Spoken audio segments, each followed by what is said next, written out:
When I was 20, I worked part-time as an Uber driver while attending university. One evening, I decided to take one last ride before heading home. It was just 10 minutes away, so I accepted the request.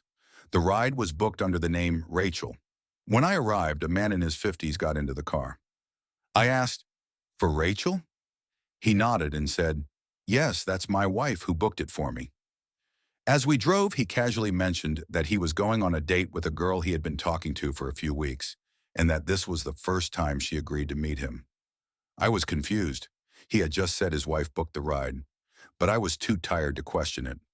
After about 15 minutes, I dropped him off at a house where a young girl, who looked like a minor, was waiting.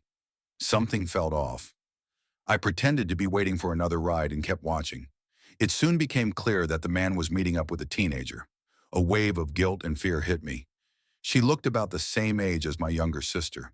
The girl seemed uncomfortable, and he was visibly trying to force her inside the house. My heart pounded. I quickly drove off and called the police. I was shaking, terrified because I knew he didn't have good intentions.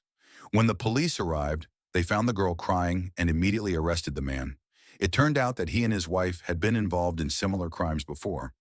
Both of them were arrested, and I felt an overwhelming sense of relief that I had made that call.